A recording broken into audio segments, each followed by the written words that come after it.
Welcome back to Erica's Best. My name is Erica, for those of you who don't know me. And just real quick, please subscribe.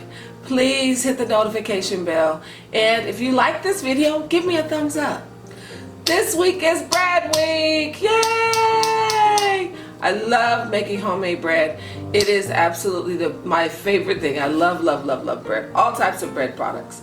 So today I am making French bread, and in this bowl I already have all of my ingredients, and I have my dough that has risen for the first time, and so now I am going to punch it down. This rising is called proofing, and so how you know that your dough is properly proofed is if you stick your finger in. See what happens? Nothing. It will slowly start coming up. Then you know it has been properly proofed. This bread has been proofing for about an hour, and so now I'm going to take it out and shape it into my loaves, and very soon we will have some homemade French bread. Wonderful. So, as you see, I am rolling my dough, and you want to make it in a rectangle shape, and then you're gonna roll it. Hold on a second. Okay, so you're just going to roll it. Rolling it tight, and then kind of squish the ends together. And then you're going to put that on your baking sheet with the seam side down, as shown. So the seam is down. Okay, let's do that one more time with the second piece of dough.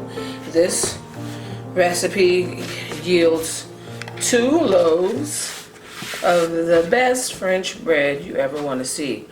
I will have the recipe in the link below, in the directions below. So you don't have to worry about writing the directions down now. They will be in the description.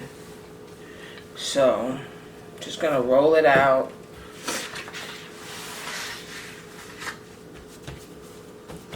As square as you possibly can. It's not so much a square, but it'll be fine.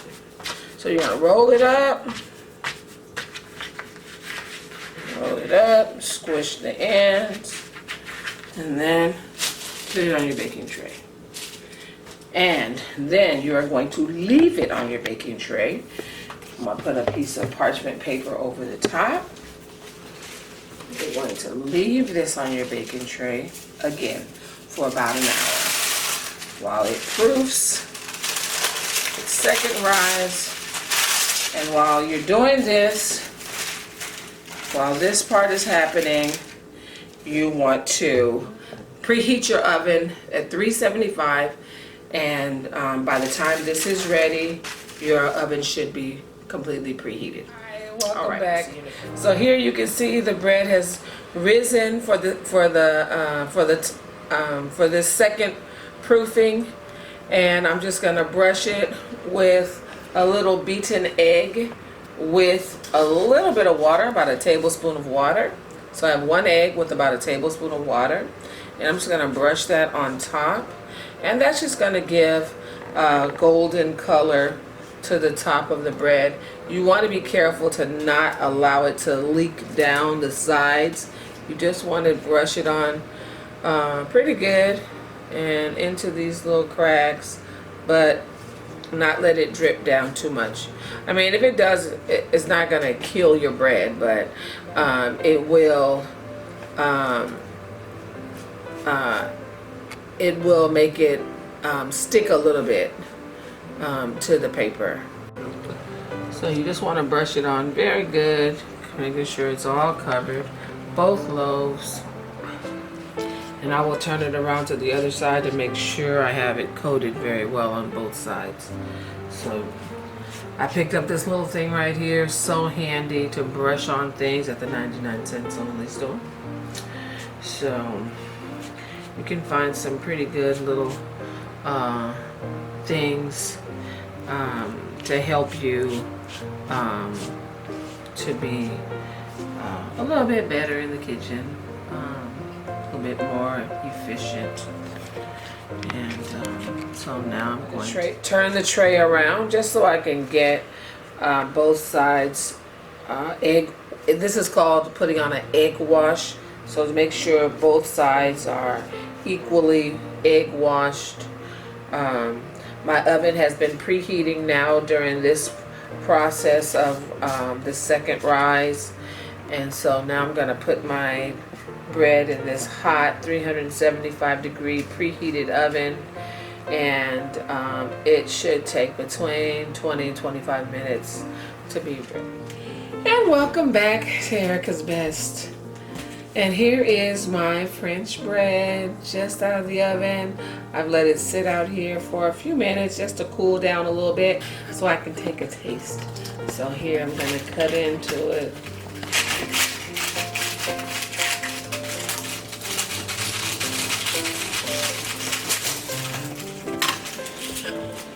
And it's nice.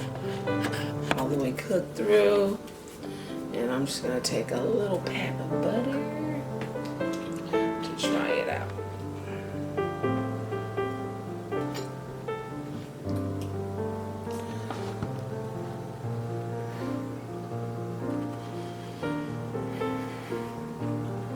It just never fails. This is the absolute best French bread recipe that I've ever made. It is light. It is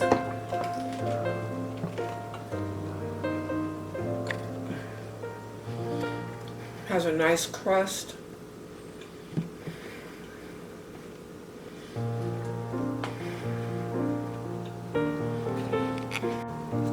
That again is the most delicious bread.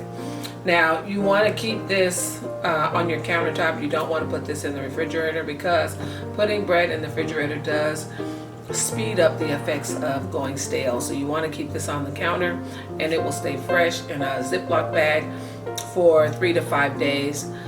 This bread never usually stays in my house more than 2 or 3 days and it's gone. So thanks for watching. Please subscribe and hit the notification bell so you will be notified every time I upload a new video. And if you like this video, give me a thumbs up. Thanks again for watching. It's Erika from Erika's Best. Bye.